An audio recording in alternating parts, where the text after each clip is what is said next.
Praise the Lord. இந்த October மாதம் ஆண்டவர் உங்களுக்கு சொல்றது, மீண்டும் உங்களை திருத்தமாய் வணைவேன். எரேமியா 18ஆம் அதிகாரத்துல குயவன் வீட்டுல நடக்கிற ஒரு நிகழ்வை பாக்குறோம். அவன் மண்பாண்டம் வணைய முற்படும் போது மண்பாண்டம் அவன் கையில கெட்டு போயிட்டான். நல்ல கவனிங்க, அது குயவன் கையில இருக்கும் போதே நாசமாயிடுச்சு. ஆனா அவன் அதை உடனே தூக்கி போடல, அதை திட்டல, அதை குற்றப்படுத்தல, அதை கண்டுக்காம ஓரமா எடுத்து வச்சிடல, அது மேல கோவப்படல, நீ எதுக்கும் உதவ மாட்ட, நீ ஒன்னுத்துக்கும் பிரயோஜனம் இல்லைன்னு ஒதுக்கி வைக்கல.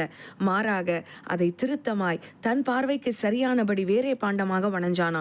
இன்னும் அதே போலதான் நம்முடைய வாழ்க்கையில ஏதோ ஒரு காரணத்தால, ஏதோ ஒரு சூழ்நிலையால உங்க ஆவிக்குரிய வாழ்க்கையோ இல்ல உலக பிரகாரமான வாழ்க்கையோ உடைஞ்சு போயிருச்சா, நாசமாயிருச்சா, கவலைப்படாதீங்க. உங்களை நீங்களே குற்றப்படுத்திக்காதீங்க, தாழ்வா நினைக்காதீங்க. பரம குயவனாகிய நம்முடைய ஆண்டவர் மீண்டும் உங்கள் வாழ்வை புதியதாய், மெருகேறியதாய், விலைமதிப்பானதாய், திருத்தமாய், மகிமையாய், எல்லாத்துக்கும் மேலாக அவர் பார்வைக்கு சரியானபடி வணைவார். விசுவாசியுங்கள். உங்கள் நினைவிற்கு ஆண்டவர் சொல்லுகிறார், மீண்டும் உங்களை திருத்தமாய் வணைவேன். Have a blessed October.